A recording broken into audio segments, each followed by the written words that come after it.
setelah berhubungan suami istri, apakah boleh sholat wajib hanya dengan wudhu tanpa junub, tanpa mandi? Nggak boleh lah. Ini iseng aja bertanya. Wajib mandi junub ya akhi. Atau mungkin yang nanya masih bujang kali ini, belum punya pengalaman ya. Belajar dari Pak Yoyo ya. Bolehkah meminum sperma pasangan kita? Tolong diuraikan Ustaz. Apa yang mau diuraikan? Ada saja ini yang bertanya.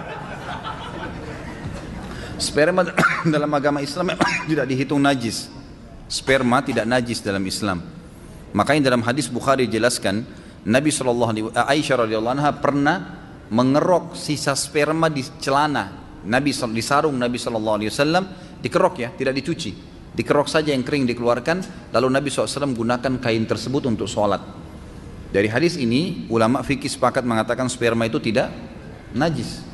Ya, tentu dianjurkan agar tidak sampai menelan, tapi kalau itu pun terjadi, sebagian ulama fikih mengatakan karena dia tidak najis maka tidak ada masalah. Gitu. Dulu saya suka nyanyi goyang dumang yang ditampilkan oleh artis Cita-Cita atau apa ini.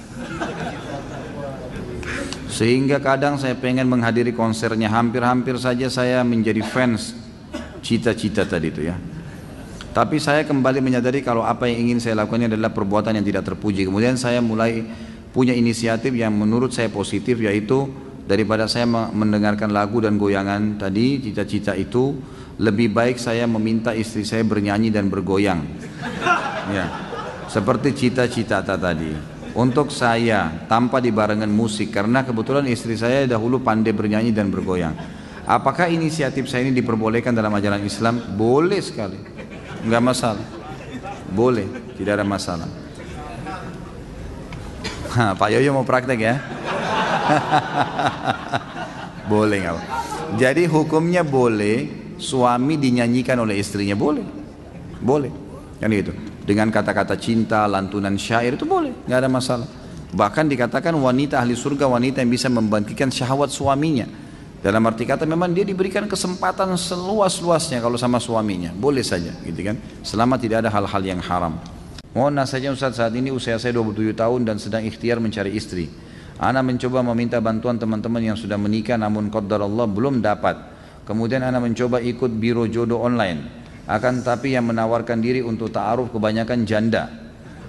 Yang masih gadis malah nggak ada respon ya.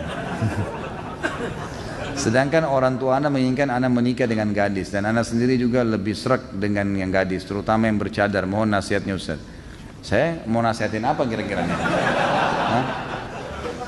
Ya ikutlah, di sini ada teman-teman buka pendaftaran gitu kan. Nggak usah online, di pengajian kita insya Allah ada pendaftaran, dan setahu saya teman-teman laporin ke saya itu kalau akhwatnya sudah lebih banyak mendaftar daripada ikhwah ya, jadi lebih banyak sekarang akhwat sudah banyak mendaftar siap menikah, dan insya Allah masih gadis. Ini mudah-mudahan ada jodohnya ya.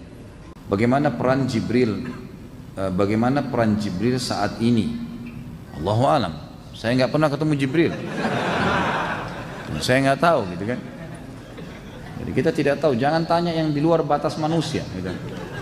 Nabi Muhammad SAW saya tidak tahu kapan Jibril datang, tidak pernah tahu, datang tiba-tiba ya, baru Nabi tahu gitu kan.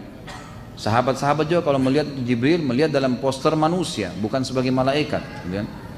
Itu yang terjadi. Kalau saya pribadi lebih jauh lagi ya, tidak mungkin saya tahu gitu. Ustadz, iblis tidak mati, apakah jin bisa mati? Iblis mati ya, bukan tidak mati, mati tapi nanti hari kiamat bersama dengan hancurnya kiamat iblis mati. Jadi dia mati. Apakah jin mati? Mati semua ya. Jadi semua mati. Ada doa Nabi SAW mengatakan ya, sesungguhnya Allah Qaum maha hidup, jin dan manusia mati. Ada hadis Nabi SAW, doa mereka, beliau begitu. Ustaz, anda pernah mimpi dijegal syaitan yang menyerupai sapam ya. Menyerupai sapam komplek rumah ana yang berusaha menjegal ana sholat subuh. Dan beberapa hari kemudian sapam tersebut ternyata meninggal dunia. Apakah itu perbuatan syaitan? Tentu saja ya. Ini kan mimpi. Syaitan memang begitu. Bisa saja, apalagi sholat subuh. Memang sholat subuh itu kata kunci. Kalau kita dibuat takut-takut sholat subuh itu berarti dari syaitan memang. Karena memang dia tahu kalau sholat subuh kita nggak bisa ganggu kita. Seharian sampai besok subuh lagi ya, dijamin. Besok sholat lagi dijamin lagi sampai subuh, nggak bisa diganggu sama dia. Bisa saja, tapi kalau masalah sapam itu meninggal dunia beberapa hari kemudian itu karena ajal, nggak ada hubungannya sama mimpi anda, gitu kan. Apa itu khurafat? Apakah benar itu adalah nama seseorang yang diculik ke alam jin, lalu setelah beberapa lama dikembalikan ke alam manusia? Dari mana ini? Ini yang disampaikan oleh antum itu khurafat. Khurafat itu kebohongan, kedustaan. Ini yang ditulis tadi contohnya, ini khurafat. Alhamdulillah terjawab sendiri. La ilaha illallah. Tolong jelaskan bersumpah atas nama Nabi SAW. Ini seperti ujian ini, tolong jelaskan. Lalu tanda tanya. Baik Pak Guru, saya jelaskan. Jadi orang mengatakan misalnya demi Nabi. Ya. Kalau dalam bahasa Arab dikatakan wan Nabi, wan Nabi. Banyak orang-orang biasa di Mesir mengatakan begitu, demi Nabi, demi Rasulullah, gitu kan. Nah ini kata-kata demi, ini dalam bahasa Arab waw kasam namanya, waw sumpah. Ini nggak boleh kecuali nama Allah Subhanahu Wa Taala. Kita harus menggunakan nama Allah Subhanahu Wa Taala dalam sebuah. Dan Nabi SAW sendiri mengajarkan kita untuk itu. Kan gitu. Tidak pernah ada satupun sahabat yang dinukil kepada kita mengatakan wan Nabi atau war Rasul, gitu kan. Tapi mereka menggunakan wallahi, demi Allah. Dan Rasulullah SAW sendiri juga menggunakan itu. Ya. Dengan 3 lafadznya wallahi, tallahi dan billahi. Saya wanita dan saya takut mati syahid. Apa doanya? Bolehkah berdoa agar tidak mati syahid yang dikriteriakan seperti terbakar, tenggelam, tabrakan? Tidak usah dibayangkan ini. Terbakar, tenggelam, dibacot sama musuh. Nggak usah dibayangkan itu. Saya sudah bilang tadi, itu tidak akan berpengaruh kepada orang yang sedang terjadi proses kematian. Karena orang kalau mati dalam Islam hanya lihat satu, malaikat maut cabut ruhnya, titik, nggak lebih daripada itu. Itu saja. Maka ini saja yang kelihatan, tidak lagi dilihat orang yang bacot badannya, luka badannya, itu sudah tidak ada lagi. Jadi nggak perlu takut, nggak perlu ada yang dikhawatirkan, gitu kan? Minta kepada Allah SWT agar diangkat rasa takut itu. Bagaimana dengan buah durian? Bukankah kalau kebanyakan bikin mabuk? Ya. Bikin kenyang, iya. Saya makan durian tidak mabuk. Enggak kok. Insya Allah enggak termasuk. Ya. Jadi jangan semuanya ditarik ke masalah khamr ya. Jadi seperti apapun, antum makan nasi kalau makan satu bakul mabuk juga tuh. Jadi kekenyangan nggak bisa jalan juga kan. Jadi jangan dipakai istilah mabuknya itu. Mabuk itu memang betul-betul yang keluar dari jalur gitu kan. Oh dari akal fikirannya gitu. Nanti akhirnya demo semua penjual durian nanti. Itu buah halal. Sebagaimana halalnya anggur gitu kan. Anggur kan asal khamr ya. Dibuat dari situ. Tapi dia jadi halal karena dia masih buahnya. Selama buah insya Allah nggak masalah. Jika berkata sebenarnya khawatir diancam atau menyakiti hati. Kenapa kok harus diancam nih? Masa ada orang menikah diancam gitu? Kecuali memang dari dasarnya suka iming-iming nih, ya, mulutnya seperti ember macam-macam. Ngomong ini, ngomong itu, janji ini, janji itu. Ini nggak boleh memang. Nggak usah janji-janji. Orang mukmin itu teman-teman sekalian bukan omongannya yang banyak, prakteknya. Ya, prakteknya. Sampai saya kadang-kadang bilang sama istri saya, kok kadang-kadang kata sayangnya mahal gitu. Saya tidak setiap saat mengucapkan gitu. Saya bilang sayang yang sebenarnya bukan di ucapan, lihat perilaku sehari-hari. Apa yang kurang dari kehidupan, apa yang kurang dari perhatian, apa yang kurang, itu semua harus itu dilihat lebih besar gitu kan. Kalau ada orang ngomong saya mau jihad, saya kalau gini, saya mau begini, ngomongnya besar tapi tidak pernah sampai mati jihad. Ada orang jihad 100 kali dipanggil 100 kali selalu hadir tapi tidak pernah ngomong. Itu yang benar tuh gitu. Banyak ngomong untuk apa ini? Jika haram, atasan saya pernah bilang selama perusahaan membayar zakat maka keuntungan penjualan sistem ke bank konvensional akan menjadi halal. Ini akal-akalan dia nih. Bagaimana bisa dia mengatakan gitu? Apakah atasan saya masuk dalam golongan orang munafik? Tentu saja tidak kita katakan munafik, tapi dia salah dalam konsep itu. Bagaimana caranya uang hasil korupsi atau uang hasil riba, kemudian dia bilang kalau kita keluarin zakatnya jadi halal? Nggak bisa. Sama nanti orang tarik semua tuh, orang zina juga begitu, hasil zina yang penting zakat, gitu kan? Bagaimana menyikapi seorang pemabuk yang membuat saya resah atau mengganggu? Apakah saya tetap sabar atau saya pukul saja, Ustaz? Tinggalkan saja, tidak usah interaksi sama dia, gitu kan? Tidak usah berteman, tidak usah apa-apa. Kalau dia ngomong biarin aja. Ya tinggalin aja ya. Bagaimana jika tidak ikhlas dalam berzakat? Apakah tetap harus zakat atau tidak? Kenapa tidak ikhlas nih? Siapa yang kasih antum nafas? Siapa yang kasih antum mata? Yang kasih antum telinga? Yang kasih antum ilmu, otak bisa belajar. Terus kemudian Allah minta 2,5%. Itu pun 1 tahun plus kalau mencapai 85 gram emas. Terus tidak ikhlas. La ilaha illallah. Ya. Harus ikhlas saudara. Tetap keluar zakat. Yang gitu. Gak bisa kalau antum tidak ikhlas berarti tidak diterima itu. Kata Nabi SAW, Inna Allah dalam hadis Abu Daud hadis sahih, Inna Allah la yaqbalu min amalin illa ma kana khalisan liwajhi. Allah tidak akan terima sebuah amal soleh kecuali yang ikhlas karenanya, gitu kan? Kalau antum tidak ikhlas berarti tidak diterima. Tapi pertanyaan selanjutnya, apakah saya harus keluarkan zakat? Tetap harus keluar. Ikhlas gak ikhlas? Kalau tidak berarti jadi utang tuh. Karena zakat adalah rukun Islam, gitu kan? Gak bisa. Apakah mengambil gambar atau memfoto ustadz atau merekam suara ketika ustadz kajian untuk koleksi pribadi itu termasuk pembuatan mencuri? Kok ketawa? Tanya Pak Yoyo di hukumnya. Enggak, insya Allah ini nggak apa-apa. Karena dia itu bukan hak, artinya kecuali kalau memang ustadznya kasih syarat ya. Jangan ada yang foto saya, nggak boleh. Dia kasih syarat, maka orang mukmin harus patuh dengan syaratnya. Tapi kalau enggak, insya Allah nggak apa-apa. Di masjid-masjid banyak yang menghadiahkan bacaan surah Al-Fatihah ditujukan kepada para almarhum atau almarhumah dan juga kepada Syekh Abdul Qadir Jailani. Kenapa kok Syekh Abdul Qadir Jailani bukan syekh-syekh lainnya? Jazakallah khair. Tanya yang lakukan. Jangan ke saya kan. Kenapa dia lakukan? Kenapa cuma Syekh Abdul Qadir Jailani? Coba tanya ini. Jadi kalau saya tidak punya jawaban, saya tidak tahu kenapa melakukan, karena saya sendiri tidak melakukan itu. Allahu a'lam. Di bulan Ramadan sejauh mana suami istri boleh bermesraan? Mengingat yang dilarang adalah bercampur. Semuanya boleh, kecuali jima. Kecuali berhubungan biologis sampai klimaks, menumpahkan sperma atau sampai klimaks ini yang tidak boleh. Tapi pelukan, ciuman itu semua dibolehkan. Dan Nabi dan Aisyah berkata dalam hadis Bukhari Muslim, Nabi SAW mencumbuin kami di bulan Ramadan, tapi beliau laki-laki yang paling bisa mengontrol dirinya, mengontrol diri. Cuma saya sarankan ke orang kayak antum janganlah. Saran saya nggak usah. Nah iya, nanti kalau kebablasan kan masalah. Tambah korinnya bisikin, sudahlah tanggung. Nah. Jadi hindarilah. Bagus kerja, ya kasih kesibukan yang lain. Nanti buka puasa silahkan. Sepuasnya sampai pagi. Ini yang bujang-bujang kesian nih dengar begini-begini. Bagaimana caranya menghilangkan najis waktu orang tidur mulutnya ketetesan air apa ini? Air ludah anjing sampai ke tenggorokan. Cara menghilangkan najisnya gimana? Allahu a'lam nih. Ini kasus baru nih. Bisa anjing masukin air liur di mulutnya gitu. Karena ini saya belum pernah temukan ya gitu. Berarti dia lagi tidur ngangap gitu, terus anjingnya datang gitu.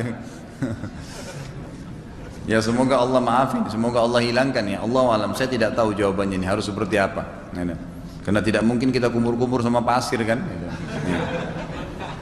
Apakah apabila kita melihat kucing ditendang, bolehkah kita membalasnya? Nanti Tuhannya yang balas, Allah Subhanahu wa taala. Enggak usah Anda.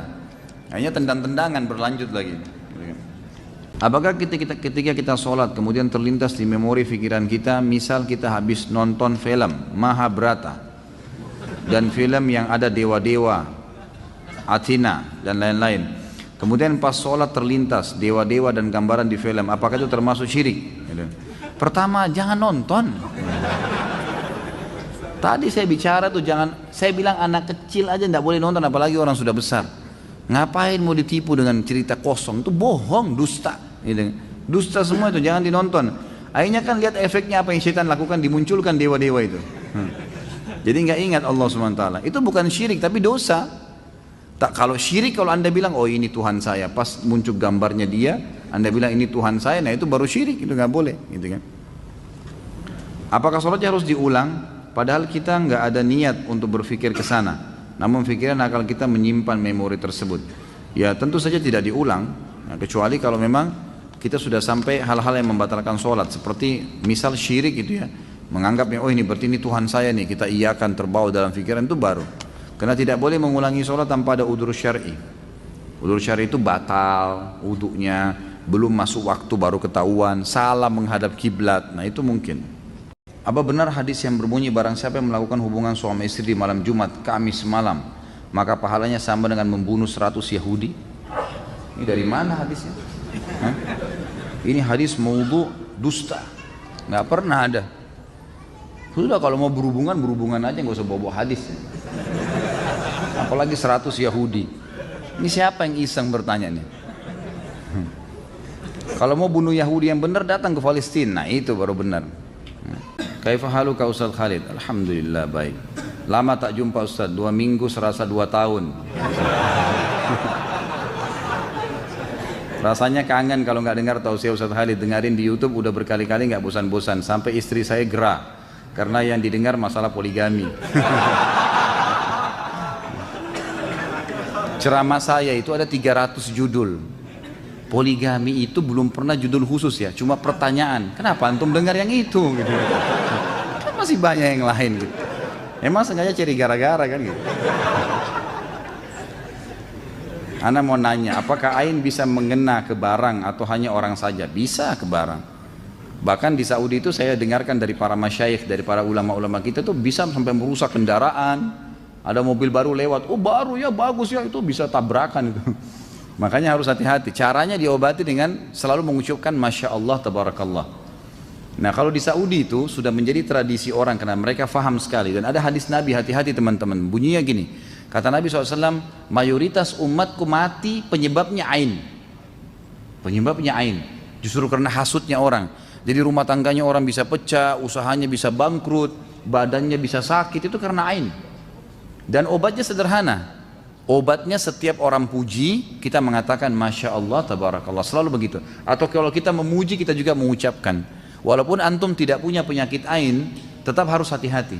Setiap muji anak, muji istri, muji suami, muji kendaraan sendiri, Masya Allah, biasakan. Kalau di Saudi itu ditempel stiker tuh, Masya Allah, Tabarakallah, di mobil. Jadi orang begitu lihat mobilnya baca itu dulu, gitu kan. Di rumah juga begitu.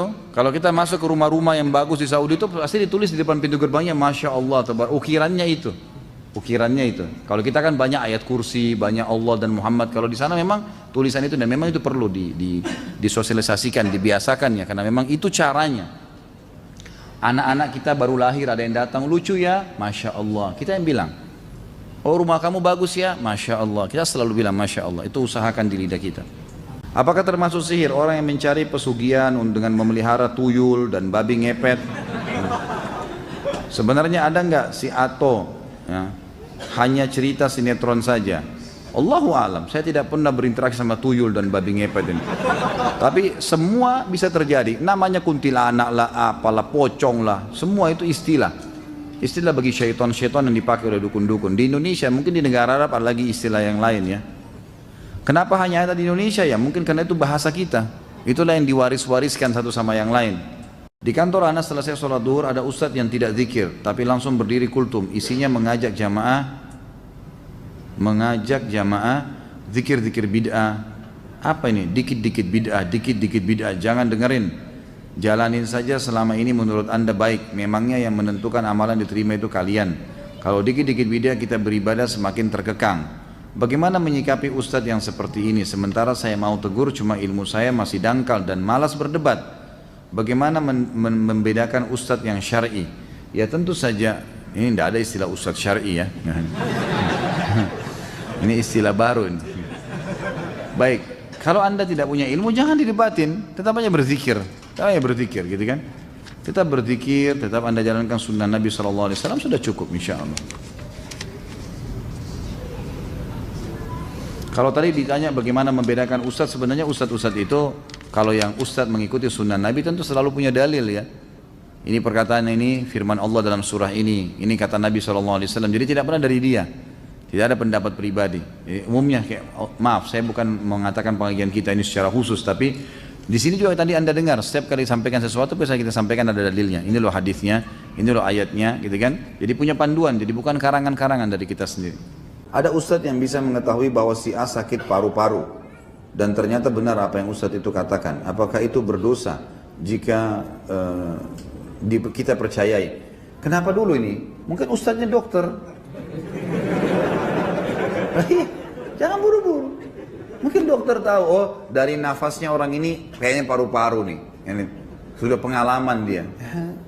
Batuk ini tenggorokan gatal, oh ini gejala flu. Mungkin dia dokter. Tapi kalau dia tebak orang lewat, ah ini paru-paru. Nah itu dukun. Ini bukan ustaz, ini dukun. Jangan dipercaya ini. Ya. Apakah hadis ini palsu? Cinta tanah air sebagian dari iman. Oh iya. Ini palsunya palsu super nih. Dari mana ini cinta tanah air sebagian dari iman? Bagaimana hukumnya berhubungan suami istri saat seorang istri membayar hutang puasa wajibnya di luar Ramadan? Batal puasanya. Ya. Sabarlah, ini suaminya. Masa nggak bisa sabar nih? Kalau setiap istrinya bayar utang Ramadan diganggu kan kesian. Kapan bayar utangnya? Ya nggak Pak Yoyo? Iya, harusnya begitu. Jadi kalau istri lagi puasa pulangnya habis maghrib, kan itu. Jadi batal puasanya kalau emang dibatalin oleh suaminya batal. Tapi ini tidak boleh semestinya. Semestinya si istri nggak boleh batalin, semestinya. Karena ini puasa wajib. Ketaatan pada manusia hanya kalau bukan berbau maksiat pada Sang Pencipta. Misal masalah sunnah, kalau puasa Senin Kamis, puasa Ayyamul Bid nggak apa-apa dibatalin. Tapi kalau bayar puasa Ramadan ini wajib, nggak bisa. Hak wajibnya Allah kalau ketemu dengan hak wajibnya makhluk yang didahulukan yang mana? Hak wajibnya Allah. Karena ini bayar utang Ramadan hak wajib Allah. Jadi di sini suami berdosa kalau dia batalkan puasa istrinya, istri juga berdosa. Bukan udzur itu. Bukan udzur untuk membatalkan karena hubungan biologis ya. Ini juga nggak masuk dalam rukhsah, nggak ada rukhsah. Masih masuk dalam rukhsah kalau dia musafir malah, gitu kan? Lain kalau suami istri musafir, kemudian mereka membatalkan puasa dengan niat karena safar, maka itu boleh. Tapi nggak boleh direkayasa ya. Jangan nanti gara-gara mau berhubungan biologis kita safar keluar yuk balik lagi. Nah ini nggak boleh. Ya. Tentu di sini kalau dia lakukan, Allahu alam. Pendapat ulama khilaf tentang kalau orang melakukan di bulan Ramadan suami istri maka ada kafarah kan. Selain dia membayar utang Ramadan itu, misal suami istri di siang hari Ramadan berhubungan biologis batal puasanya. Tidak ada rukhsah, bukan karena safar, bukan karena sakit, juga bukan karena udzur, gitu kan. Maka kemudian mereka batal puasanya karena berhubungan biologis. Ini selain bertobat kepada Allah, bayar nanti utang Ramadannya di luar Ramadan dan juga kena kafarah. Kafarahnya itu bebasin budak, kalau nggak punya maka puasa 2 bulan berturut-turut, kalau nggak punya maka memberikan makan 60 orang miskin, gitu kan. Tapi kalau misal di luar Ramadan, kayak pertanyaan ini, di luar Ramadan, ini yang berselisih pendapat ulama.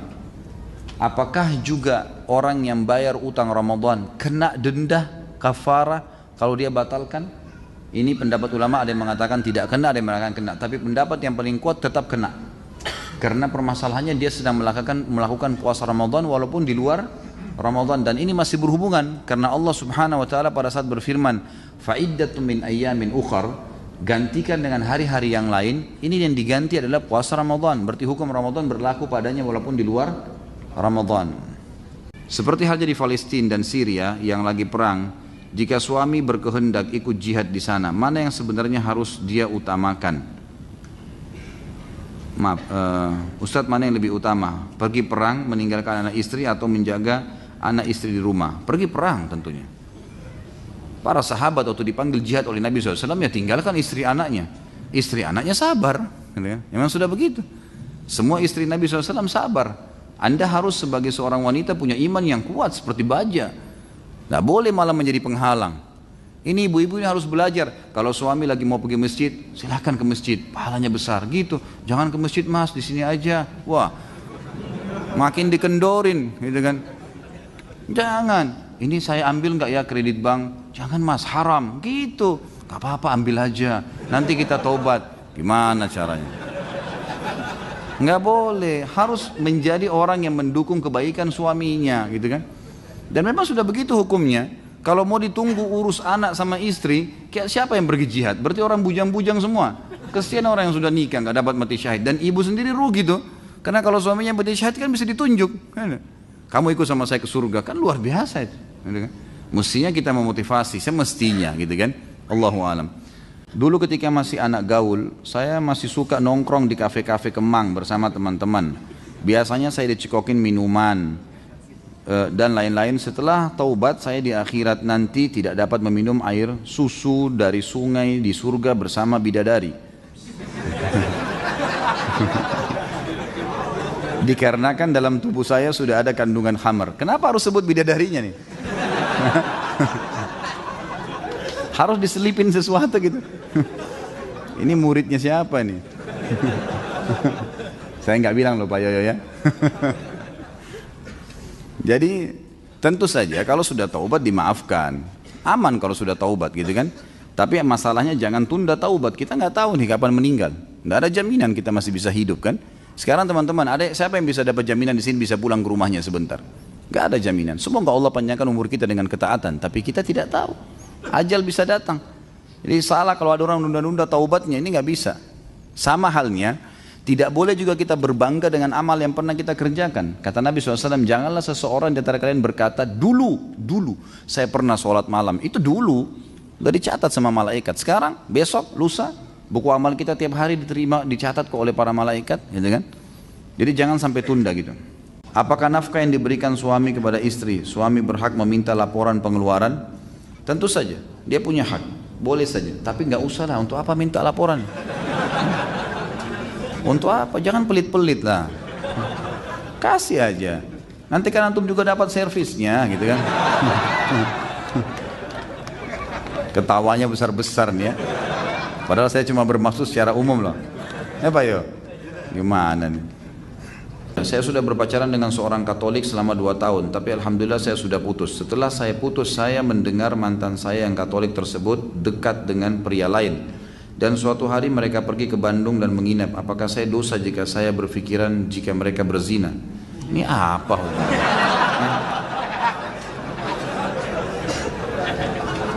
Sudah putus, sudahlah. Masa mau dicari tahu lagi ngapain segala?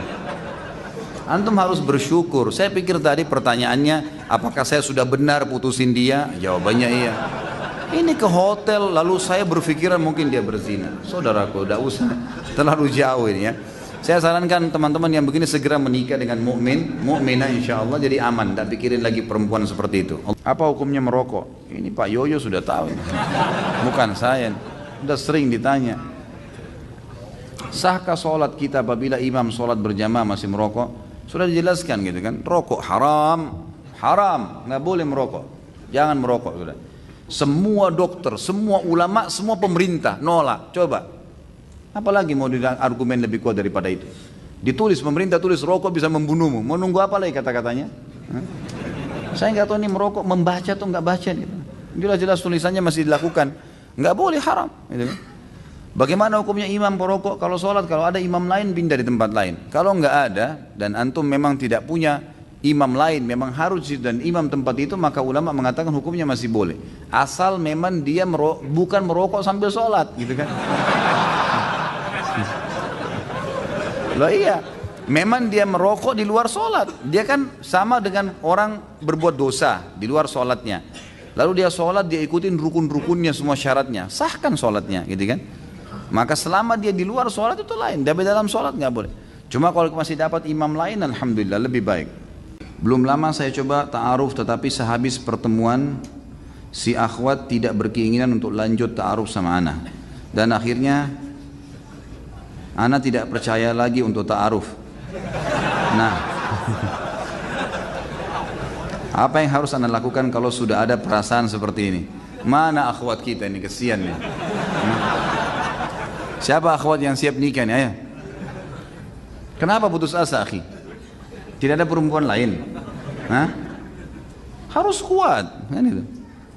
Jangan kurung diri kita di sebuah persepsi atau kurung yang saya pernah bilang, bingkai kehidupan yang kita buat sendiri. Saya kalau tidak nikah sama ini saya gila. Nanti gila benar nanti. Jangan. Ini tidak mau ya sudahlah, gitu kan. Cari yang lain, banyak makhluk Allah, masya Allah, hamba Allah penuh. Bahkan perempuan sekali lebih banyak daripada laki-laki, gitu kan. Bersangka baik, kalau antum di jalan Allah sudah benar, kemudian tidak jadi berarti kebaikan tuh. Jangan putus asa. Yakinlah dengan Allah, karena nikah adalah sunnah Nabi SAW. Pasti baik. Minta sama Allah petunjuk, insya Allah Allah akan kasih gitu. Dan saya sarankan teman-teman masih bisa mendaftar di sini, banyak kok kan. Bisa mendaftar di masjid kita ini, insya Allah akan ada biodata yang dikasih dan akan disatukan oleh teman-teman yang sudah membuat itu. Hari ini saya bekerja setengah hari karena saya ingin menghadiri kajian Ustadz. Karena jika saya kerja full, saya akan terlambat menghadiri kajian Ustadz dan juga telat sholat maghrib. Bagaimana pendapat Ustadz? Apakah yang saya lakukan ini benar? Ini bagaimana cara jawabnya nih? Hah? Kenapa kok Ustadz selalu yang dibawa-bawa nih? Hah? Benar nggak ini gara-gara majelis ilmu gitu? Tentu kalau antum punya akad di kantor nggak boleh, akhi. Kalau akad kantor antum kerja sampai jam 5 sore, ya jam 5 sore. Kalau mau lebih aman, pamit. Siapa yang bertanggung jawab di kantor? Khusus hari Rabu misalnya, saya mungkin pamit untuk keluar jam sekian. Bisa nggak? Karena ada majelis ilmu yang saya mau sampaikan. Oh nggak bisa gini-gini, baik. Apa konsekuensinya? Mungkin gaji saya dipotong untuk hari itu setengah atau apa? Nggak masalah. Atau saya ganti dengan jam lain di hari lain saya lembur. Apa negosiasi coba sampaikan gitu kan? Kalau tidak ada pintu sama sekali, akadnya antum tanda tanganin harus jangan ya, nggak boleh. Majelis ilmu, majelis baik, majelis suci, nggak boleh ternodai dengan maksiat. Antum maksiat dengan tempat kerja nggak boleh. Harus bahasakan baik-baik sama mereka, gitu kan? Karena antum sudah akad. Makanya saya bilang lebih baik sampaikan. Mungkin ada di antara teman-teman yang bertanggung jawab di kantor yang muslim bisa faham. Kita berikan penjelasan dengan cara nego tadi. Mungkin gaji kita dipotong, mungkin kita ganti dengan jam kerja yang lain, lembur, mungkin dan seterusnya. Hal yang positif saja. Allahu a'lam, itu yang saya tahu. Jadi lebih baik seperti itu. Kalau masalah sholat maghrib jangan dihubungkan, akhi. Sholat maghrib antum harus sholat, nggak bisa enggak. Mampir di mana saja masjid, gitu kan? Di mana saja. Saya kalau keluar telat, saya cari masjid di pinggir jalan. Mana masjid, mampir sholat dulu, baru datang ke sini, gitu kan? Nggak ada masalah, sholat dulu. Gitu. Jangan ditunda sholat maghribnya, jangan hanya kena takut kehilangan majelis, nggak apa-apa. Dan alhamdulillah sekarang fasilitas sudah selalu teman-teman tim upload di YouTube. Kajian kita sekarang, insya Allah minggu depan antum sudah dapat kajian yang sama, sudah ada gitu. Bisa ditonton, bisa diulang-ulangin, insya Allah nggak ada masalah, gitu kan? Allahu a'lam. Perceraian sebuah solusi jika sebuah solusi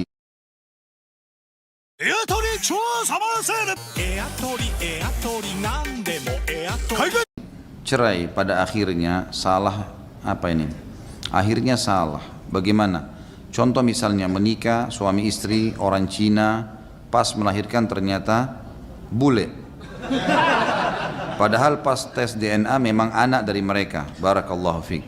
Loh, tentu saja tidak boleh buru-buru ya. Saya pernah ada sahabat kan begitu ya. Dia putih, istrinya putih, keluar anaknya hitam kelam gitu kan. Langsung dia vonis istrinya, kamu selingkuh. Kata istrinya, demi Allah nggak ada yang sentuh saya kecuali kamu. Lapor ke Nabi SAW. Langsung Nabi didik si laki-laki itu. Ditanya, kebetulan laki-laki ini punya peternakan unta. Apa kau punya peternakan unta? Dia bilang, iya ya Rasulullah. Baik, ada untamu nggak berpasangan? Dia bilang ada. Induknya ya si jantan sama betinanya. Apa warna mereka? Kata dia coklat kemerah-merahan. Anaknya ada nggak? Ada, 5 ekor anak. Ada nggak? Apakah semua warna anaknya mirip sama warna ibu ayahnya? Dia bilang tidak. Ada satu bahkan berbulu warna hitam, ya, coklat kehitam-hitaman. Kata Nabi SAW, kenapa bisa? Dia bilang, mungkin ini tarikan dari jalur nasabnya. Mungkin dari kakek-kakeknya dulu. Kata Nabi SAW, anakmu seperti itu. Ini seperti itu, gitu kan? Jadi makanya jangan buru-buru mau bercerai. Kalau kita tanya pasangan kita, ini kok bisa anaknya berbeda? Ini dah. Tapi memang Allahu alam ya, kalau dari pertanyaan tadi ini agak unik ya. Kalau Cina sama Cina keluar bule ini, ini agak unik ini. Berarti harus ada kakek-kakeknya yang dulu bule gitu kan. Tapi setelah dites DNA ternyata benar, jadi makanya tes DNA dulu, baru cerai kalau memang betul tidak terbukti. Jadi jangan buru-buru, ya. Allahu a'lam. Ada saja masalah. Apa sebabnya? Apa sebab musababnya suami bercerai dengan istrinya? Allahu a'lam. Ya Allahu a'lam. Apa sebabnya gitu? Anda sendiri bisa jawab gitu kan. Kalau dikatakan apa gambaran syar'i yang membolehkan atau apa alasan syar'i yang membolehkan suami menceraikan istrinya, nah itu boleh saya jawab tuh, gitu kan. Tapi kalau sebab musababnya ya tergantung individual. Ada orang mungkin karena dia bosan, ada orang karena ini, ada orang karena itu, godaan syaitan, tidak paham agama banyak. Afwan Ustaz, pertanyaan saya di luar tema. Dari tadi di luar tema. Ya ingin saya tanyakan, apakah pada hari kiamat nanti orang-orang pelaku perbuatan-perbuatan bidah akan dibangkitkan bersama dengan orang-orang yang mereka contohi dalam melakukan perbuatan tersebut? Misal orang yang mengikuti seorang kiai yang mengajarkan tentang perbuatan ibadah yang tidak dicontohkan oleh Nabi SAW. Apakah orang-orang yang mengikuti perbuatan kiai tersebut akan dibagikan bersama dengannya? Mohon penjelasannya Ustaz. Kalau apakah dibangkitkan bersamanya, Allahu alam. Ini saya tidak tahu dalilnya. Tapi pasti akan dibangkitkan, dan nanti setiap orang yang menjadi penyebab orang lain melakukan satu perbuatan yang Allah tidak ridhoi, Rasulullah SAW tidak contohkan, pasti akan dipertemukan di mahkamahnya Allah dan akan diminta pertanggungjawaban masing-masing. Itu ada di riwayat masalah itu, tapi apakah dibangkitkan secara bersamaan, ini saya tidak tahu dalilnya. Bagaimana cara menasihati kakak yang jika diajak sholat berjamaah di masjid mengatakan aku nggak mau kelihatan riya karena sholat dilihat orang. Yang penting kan sudah sholat di rumah, nggak perlu dilihat orang. Inilah waswas syaitan. Harus dilawan, gimana caranya? Perintah Allah dan Rasulnya begitu? Ini waswas syaitan ini, tidak boleh. Tapi jika kira ada tahlilan berjamaah, beliau datang dengan mengatakan kita ini hidup bermasyarakat, nggak bisa hidup sendiri. Kalau kita mati siapa yang mau ngubur kalau bukan tetangga gitu kan? Ini waswas syaitan luar biasa, ini permainan syaitan ke dia. Sampaikan apa adanya, tugas Anda sampaikan saja, selebihnya doakan, kita nggak bisa mengubah orang itu. Bagaimana menyikapi keluarga yang masih percaya kepada peramal? Sama saja, nasihati. Ya. Bagus kalau semua begini pertanyaannya nih. Saya tinggal jawab, nasihati, selesai. Apakah makan di depan orang yang berpuasa dosanya sama dengan berzina di dalam masjid? Allahu alam. Ini dari mana nih? Kok perumpamaannya disamakan dengan zina dalam masjid? Zina dosa besar dalam masjid lagi. La ilaha illallah. Ini tidak ada dalilnya, Allah alam, saya tidak tahu itu. Ya. Yang jelas orang makan di depan orang puasa tidak dosa, ya tidak dosa dia, tapi itu makruh hukumnya. Kalau memang dia ada uzur, memang dia, misal seorang istri lagi haid, suaminya lagi puasa, kemudian dia masak di dapur karena dia mau makan, dia berbuka puasa, adabnya dia nggak makan depan suaminya. Tapi kalau dia makan depan suami atau depan orang puasa, kalau dia punya uzur nggak berdosa dia, nggak berdosa. Ya, ini juga hal-hal mendasar yang mesti diketahui. Sebagaimana boleh seseorang muslim, ini fatwa para ulama umumnya, bolehkah seorang muslim menjual makanan di bulan Ramadan? Boleh. Karena ada orang yang ada uzurnya, ada orang musafir, ada orang non muslim, gitu kan, ada orang yang haid dan nifas, ada orang yang sudah uzur. Banyak gitu kan. Jadi bukan berarti harus diharamkan semua orang, enggak. Nanti akhirnya orang Islam enggak punya makanan, akhirnya beli sembarangan dari orang non muslim. Enggak, ini masih boleh, tapi tentu ada adab-adabnya gitu kan. Ada adab-adab yang harus diketahui. Apakah ini, kenapa iseng bertanya gini nih? Apakah hukum mabuk karena minum khamr sama dengan mabuk karena cinta?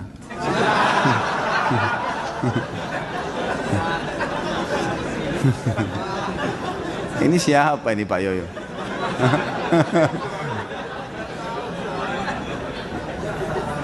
Karena orang yang mabuk cinta juga sama, tidak bisa berpikir secara rasional. Sebagaimana orang yang mabuk karena khamr. Ada teman Ana sudah ikut pengajian, tahu hukumnya, tapi masih saja tetap pacaran karena begitu cintanya atau mabuk cinta dengan wanita yang dicintainya. Ini sebenarnya orang-orang yang masuk di alam itu saja yang menggunakan istilah mabuk, gitu kan? Tidak ada, dari zaman Nabi SAW, Nabi SAW mencintai istrinya Aisyah radhiyallahu anha, tapi tidak mengatakan mabuk cinta, tidak ada itu istilah, gitu kan? Ini cuma istilah yang digunakan saja, beda tentunya ya. Kita berbicara masalah konsumsian, ya, dikonsumsi dalam tubuh manusia dari cairan ataupun serbuk tadi. Jadi beda ini. Tentu masing-masing punya hukum ya. Kalau dia pacaran hukumnya haram, nggak boleh. Pacaran sebelum nikah haram, pacaran sesudah nikah halal. Ya, makanya nikah dulu, akad nikah, dan sudah panjang lebar sering kita ingatkan masalah itu. Ustaz, bagaimana acara di TV seperti infotainment kalau kita tonton, apakah kita berdosa? Ya, tergantung beritanya, tapi mayoritasnya dosa. Gitu. Gosip ini orang gimana? Ghibah. Alhamdulillah ada diingatkan sama guru kita. Ghibah itu nggak boleh. Jadi tidak usah tonton. Tapi enak Ustaz, memang enak, asyik. Jangan salah loh. Loh iya, saya pernah kasih contoh, kalau nonton film Hollywood, film Bollywood, enak nggak? Enak bagaimana enggak didatangkan artis yang gagah, yang cantik, ahli, action segala, terus dikatakan nggak enak, asyik tuh nontonnya memang. Tapi dosa masalahnya, kan gitu. Setiap dosa, setiap berbuat dosa, dia akan menarik kadar kekhusyuan seseorang. Jadi kadar kekhusyuan kita turun pada saat kita berbuat dosa itu teman-teman. Jadi hati-hati. Makin kita tutup pintu dosa itu, makin tinggi rate kekhusyuannya. Ya. Jadi tutup memang lebih baik tutup, nggak usah. Dan selalu begini, saya sudah bilang ini, selalu gunakan, ingat kata-kata saya teman-teman sekalian. Kalau kita tergoda untuk berbuat satu dosa, tanya, kalau saya tidak buat kenapa? Kenapa kalau nggak dilakukan? Nggak ada masalah, kalau tidak nonton kenapa? Matanya jadi buta? Enggak kok, gitu kan? Nggak ada masalah. Saya butuh informasi Ustaz, informasi yang bermanfaat, masalah kesehatan, masalah ilmu pengetahuan, itu masuk akal. Informasi tentang rumah tangganya orang untuk apa? Untuk apa? Sama pembantunya lah, sama pekerjaannya lah, dan macam-macam, nggak ada gunanya sebenarnya. Saya bekerja di perusahaan pembuat sistem komputer yang komputer perbankan konvensional. Ini sudah sering ditanya ya.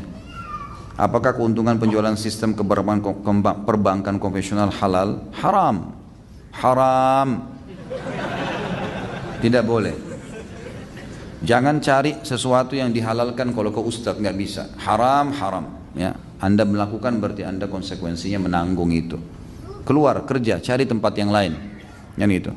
Jangan bilang saya nggak bisa hidup, bisa dengan izin Allah. Semut di lubangnya hidup, apalagi antum gitu kan. Jadi jangan, ini nggak bisa.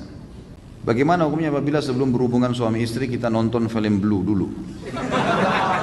Agar tujuannya bisa membagikan syahwat. Syukran jazakallah khair. Kok pakai jazakallah khair ini pertanyaannya?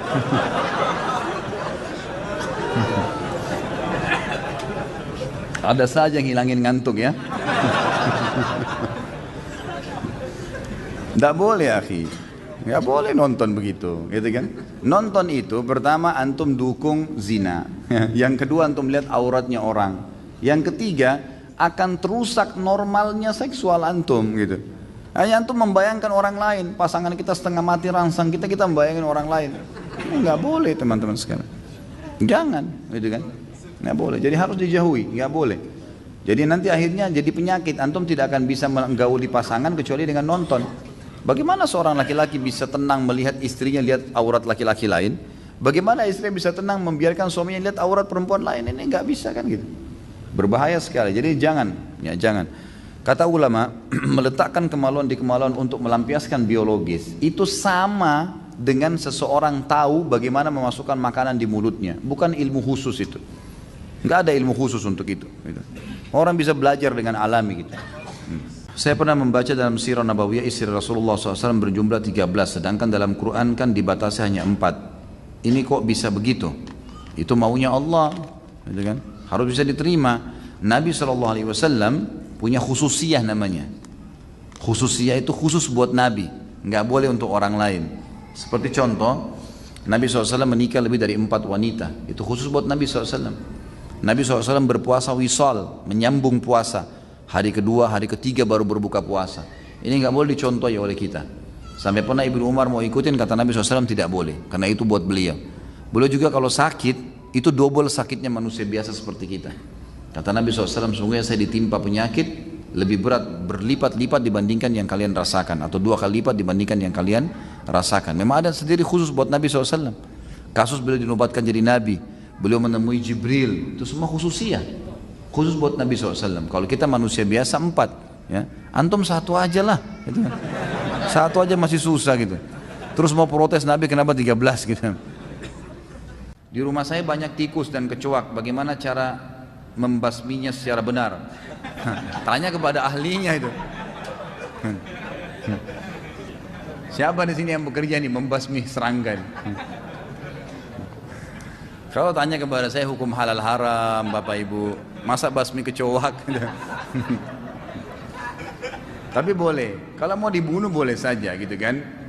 Dibunuh tuh, kalau kita masih bisa aman, disapu, dikeluarin itu lebih bagus gitu. Tapi kalau mau dibunuh karena mengganggu boleh saja. Jika ada dua handphone baru, yang lama mana yang akan dipilih? Mustahil yang lama akan dipilih, pasti akan dianggurin, dibuang. Apa ini? Mustahil bisa adil. Apa yang ditanya? Jika berlaku adil adalah hukumnya wajib, untuk apa menjalankan sunnah yang jika dikerjakan malah bisa menjerumuskan ke hal yang menyebabkan seorang menjadi tidak adil?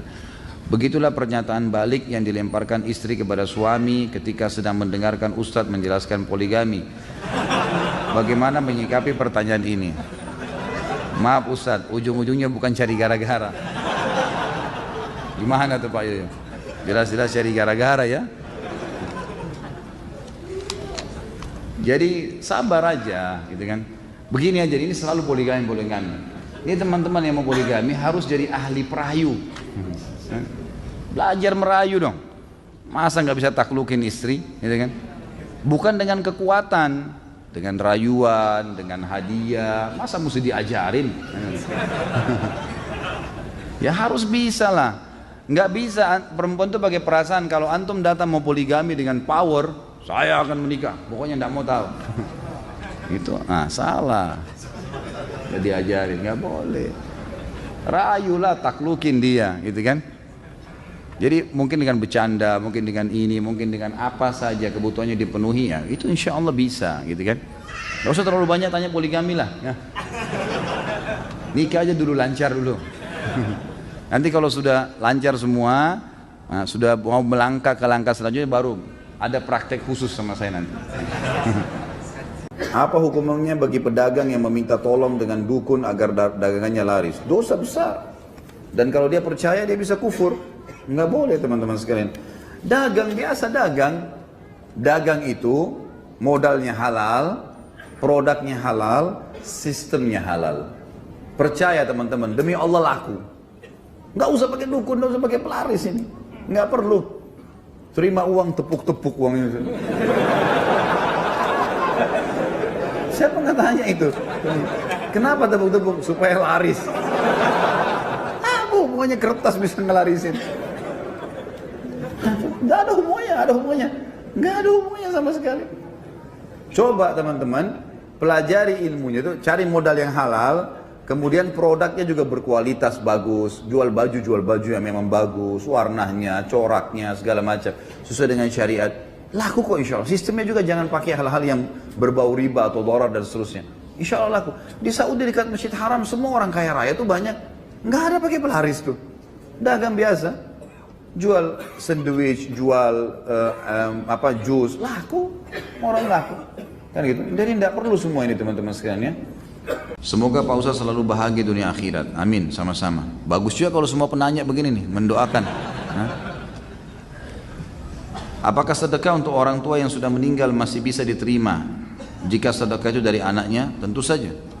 Jelas, hadis Nabi SAW riwayat Bukhari Muslim kan? Kalau anak Adam meninggal dunia, maka semuanya amalnya terputus keluar dari 3 sumber, diantaranya sedekah jariyah. Ya, sedekah yang dikeluarkan oleh orang-orang yang menjadi ahli warisnya setelah dia meninggal. Saya ingin menanyakan, apabila melihat wanita auratnya secara tidak sengaja lalu kita segera memalingkan pandangan kita, apakah itu berdosa? Dan apakah ada pembersihan dosanya? Ustaz pernah bilang mendengarkan musik di mall dan tidak sengaja tetap ada pembersihan dosa itu. Tentu saja kalau tidak sengaja, beda hukum melihat ya. Karena Nabi SAW sendiri mengatakan, pandangan pertama ya, bukan rezeki. Ini fatwa lain ini, bukan dari saya ya.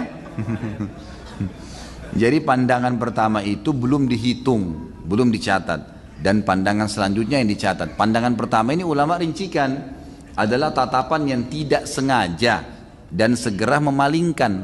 Bukan pandangan pertama melotot sejam gitu kan. Itu salah. Apakah mendatangi dukun urut juga tidak dibenarkan? Saya pernah mengalami patah tulang dan berobat melalui dukun urut. Bagaimana hukum pengobatannya karena proses penyembuhannya tidak dapat diterima akal sehat? Apakah ada sihir di dalamnya? Ini sama juga butuh rincian tadi saya. Ada orang murni alami, seperti misalnya orang olahraga tiba-tiba kejang betisnya, lalu kemudian diurut sembuh, bisa terjadi kan? Refleksi bisa terjadi. Orang sakit kepala diurut sembuh, ya, itu insya Allah tidak ada masalah. Tergantung ini dia pakai apa nih. Kayak tadi misalnya, alangkah baiknya kalau memang ada teman-teman yang langganan dengan tukang-tukang urut, biasanya gitu ada yang dipanggil ke rumah, gitu kan? Ya mungkin sesama jenis, laki-laki sama laki-laki, mungkin bapak-bapak, teman-teman ikhwah capek lalu ada langganannya. Boleh ditanya. Muslim ya misalnya. Terus kemudian ditanya, bagaimana ini? Apa ini sebenarnya yang dilakukan ini? Urut apa? Oh ini refleksi Pak, murni gini. Ada gunakan jin? Enggak ada. Ya sudah, alhamdulillah. Kita tanya. Enggak masalah.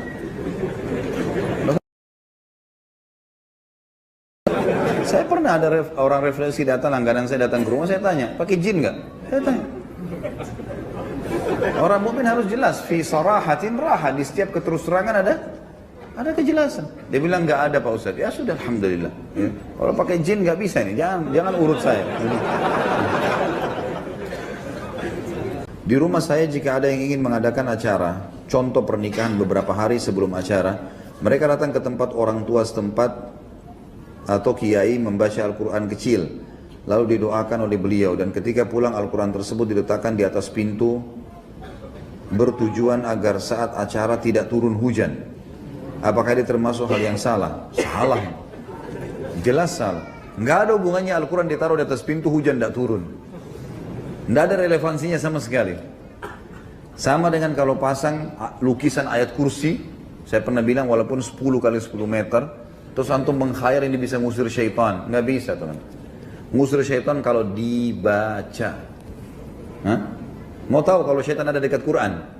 Sekarang kalau antum tidak bisa tidur malam hari, ambil Quran coba baca. Ngantuk gak? Hah? Ngantuk gak? Kok ketawa sih? Yang buat antum ngantuk itu syaitan. Karena kalau nonton TV gak ngantuk. Baca Quran ngantuk, berarti ada syaitannya di situ kan? Ada syaitan. Jadi salah kalau orang bilang saya pegang Quran terus kemudian syaitannya terbakar gara-gara kesentuh Quran, itu nggak benar. Tapi kalau kita baca iya, kita baca iya. Quran suci, ya kan?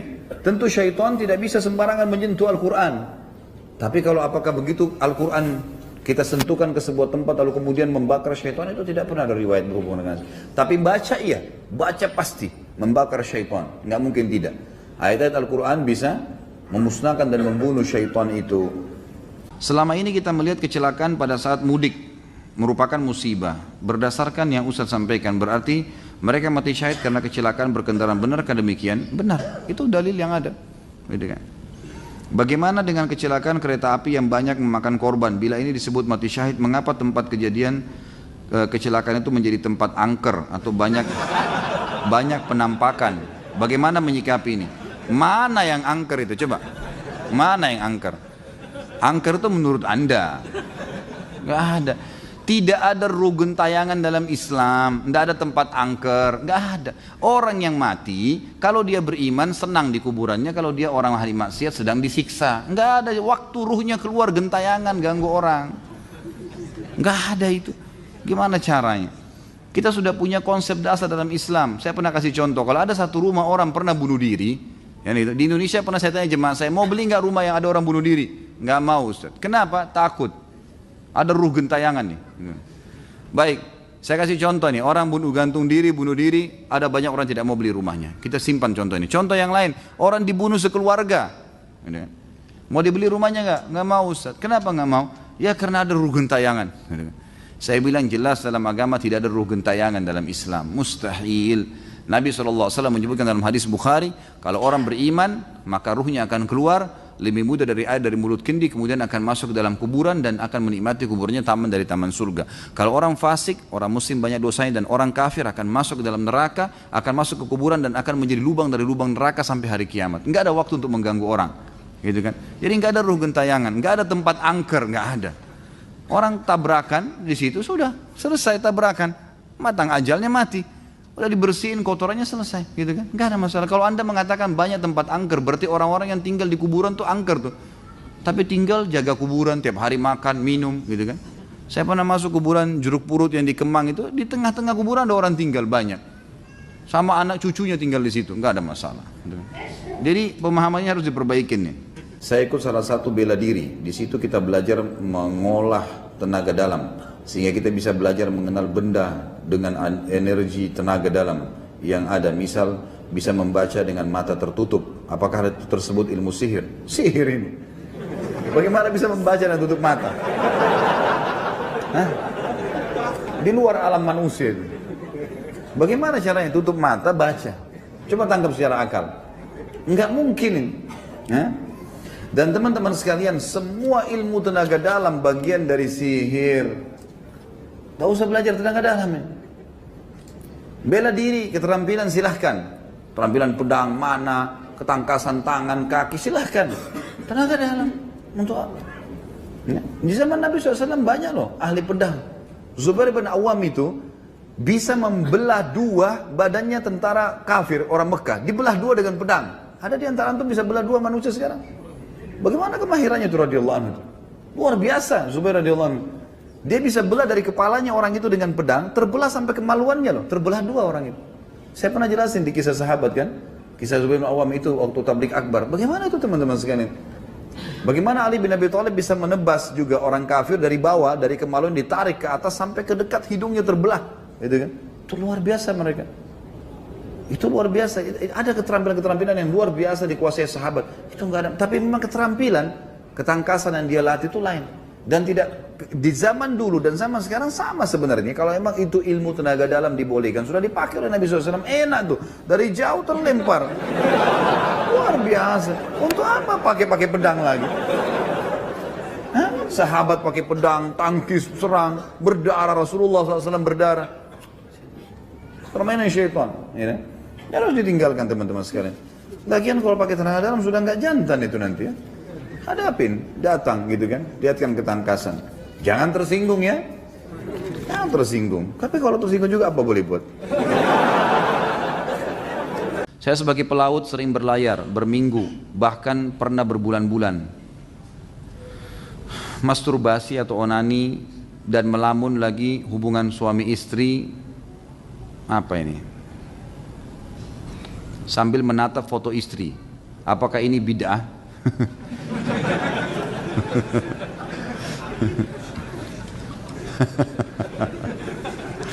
Jazakallah khair, pertanyaannya membuat orang tertawa di malam hari ini. Jadi teman-teman sekalian, onani haram. Nggak boleh dalam Islam. Sama memuaskan diri dengan cara pribadi begitu nggak boleh dalam Islam. Caranya bagaimana supaya tidak terjadi? Jauhkan semua fasilitas yang bisa mengundang syahwat. Nggak boleh, gitu kan?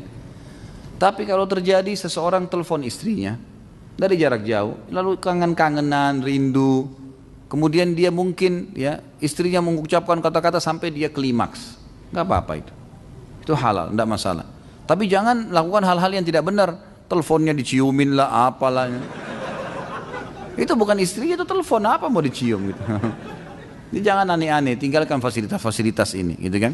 Caranya tinggalkan hal-hal yang berbau. Kalau memang istri lagi telepon, ya ucapin sayang, mungkin rindu iya, tapi jangan ke hal-hal yang tidak baik. Insya Allah kalau antum sibukkan diri dengan ibadah, maka aman gitu.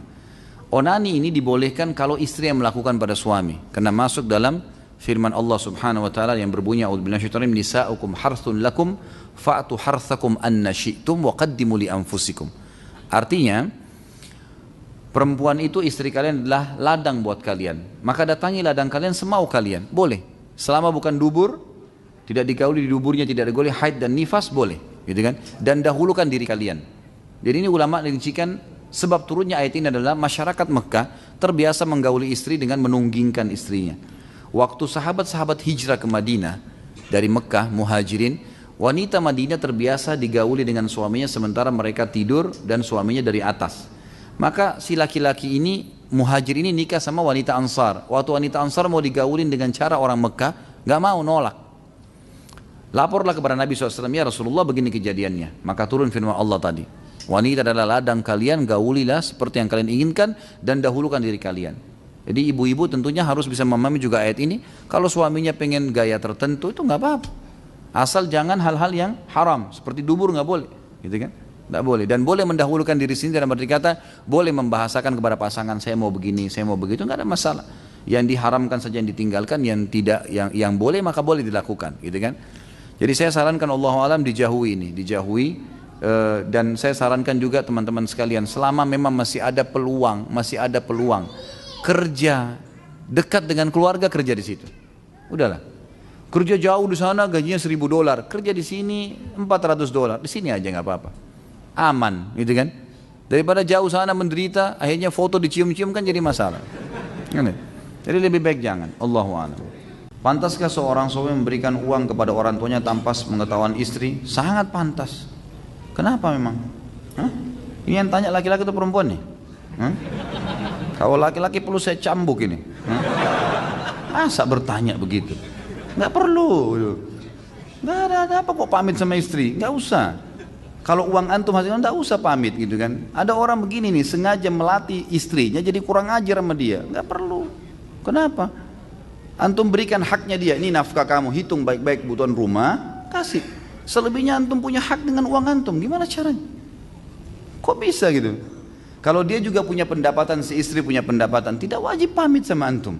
Hasilnya dia bisnis sendiri, orang tuanya kasih warisan, nggak bisa antum campur tangan di situ.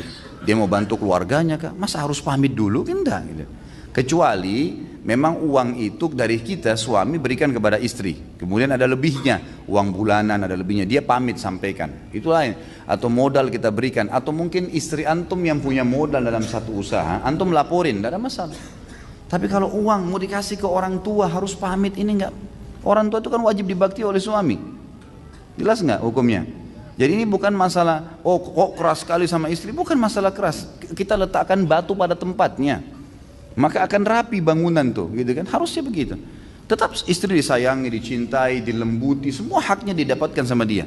Tapi jangan kita melampaui batas. Gitu.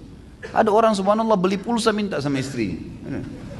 Semua gaji dikasih istrinya. Dia sendiri seperti orang merengek sama istrinya. Ini mana ar-rijalu qawwamuna 'alan nisa ini? Hah? Ini harus diperbaikin, nggak boleh. Ya, jelas ya. Pokoknya kalau dekat sama saya harus jadi jantan benar tuh. Nggak bisa setengah-setengah. Ada orang yang sumpahnya mengatakan sumpah ketabrak semut. Apakah sumpah tersebut termasuk berbahaya? Apa ini iseng apa? Hah? Ketabrak semut. Untuk apa ini? Apakah sumpah itu berbahaya? Ya mungkin berbahayanya karena dia permainkan sumpah itu.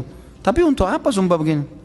Ngomong yang bermanfaat, nasihat, sesuatu yang bermanfaat, ambil ilmu dari orang. Ya akhi, orang mukmin dan mukmin itu tidak boleh ngomong kecuali yang bermanfaat.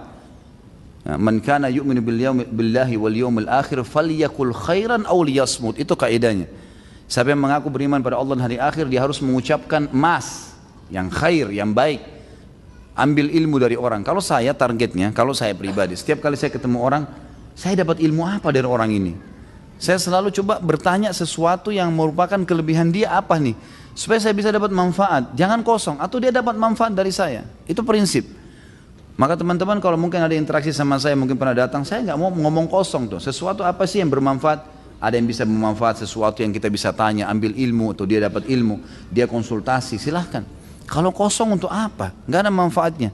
Karena detik umur kita berjalan kan, harus targetnya dari pahala ke pahala, dari pahala ke pahala. Apalagi nih, apalagi, harus begitu. Karena buku amal kita dicatat terus gitu. Maka jangan sia-siakan teman-teman. Cukuplah waktu-waktu dulu kita suka buang-buang waktu kosong. Kalau kita lihat buku amal kita dulu mungkin yang sering kita ngomong kosong, main gaple lah, main catur lah, buang-buang waktu. Apa manfaatnya? Dari mana itu orang bilang belajar perang dari catur? Bohong tuh. Mana bisa kuda jalannya L? Hah? Emang begitu orang di medan perang? Alasan semua. Apa ini buang-buang waktu kosong untuk apa teman-teman sekalian? Lebih baik antum baca buku. 1 jam, 2 jam baca berapa lembar. Baca Al-Quran bisa 50, 70 ayat, bisa 100 ayat tuh. Kan majelis ilmu antum dengar ceramah lebih baik. Ya, daripada buang-buang waktu kadang-kadang di pinggir jalan sampai buang waktu berapa jam, berjam-jam. Semoga Allah kasih hidayah. Apa manfaatnya? Olahraga otak, baik olahraga otak juga baca, hafal tuh olahraga otak tuh. Orang yang sering menghafal, kenapa dalam agama dimotivasi hafal Quran, hafal hadis, ya kan? Nabi SAW memotivasi para penuntut ilmu untuk hafal, karena hafalan itu mengencerkan otak lah kalau bahasa kita ya. Hafalan, bukan dengan cara permainan, hafalan itu akan memberikan kepada kita tambahan. Itu yang dinukil dari para ulama kita, makanya mereka menghafal. Kita tidak pernah temukan di dalam agama kita ada istilah teka-teki. Coba antum lihat dari Al-Quran dan Sunnah. Enggak ada itu Nabi SAW sengaja menjebak sahabatnya untuk menjawab atau enggak ada teka-teki. Jelas A, B, B, jelas. Hafal, kerjakan, tinggalkan, jelas semuanya, gitu kan? Jadi ini yang kita lakukan, sesuatu yang bermanfaat. Karena dari sesuatu yang bermanfaat akan mendatangkan manfaat yang lainnya. Jangan pernah ada waktu kosong. Siapa yang mengaku beriman pada Allah hari akhir, dia harus berkata yang benar, bermanfaat, atau dia diam saja. Saya ini punya sesuatu yang buruk sekali Ustaz, yaitu suka pada istri orang. Nah.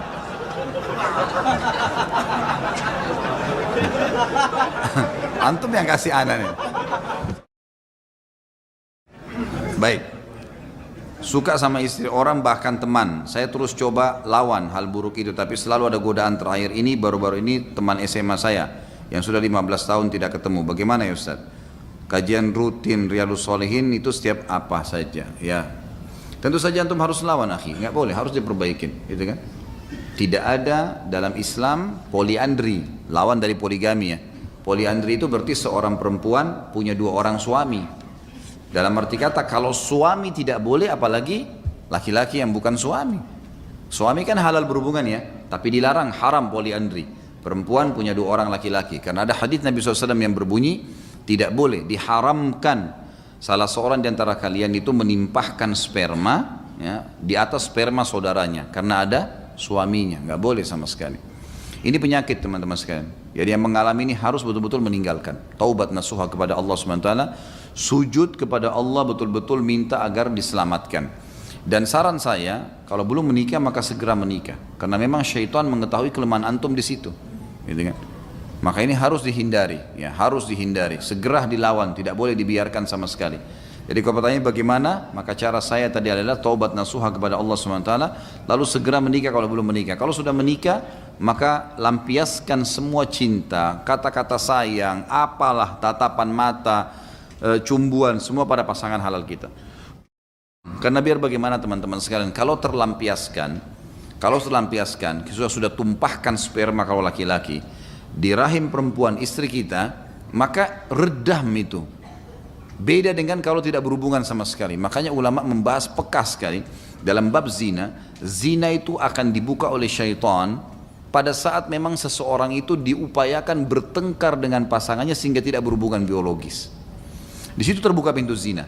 Karena dengan dia emosi, dia nggak mau bergaul kan, dan tidak mau berhubungan intim sama pasangannya, ini membuka pintu zina. Kalau laki-laki tidak beriman sama Allah malah ke diskotik, kemudian datanglah perempuan tidak benar, kemudian dia keluhkan masalah istrinya, padahal ini perempuan siapa? Gak jelas statusnya. Perempuan ini tahu, dia butuh duit saja. Dia akan masuk ke poin itu, oh istri saya gak mau layani biologis, oh kalau sama saya bisa, dan seterusnya, maka ini kan jadi masalah.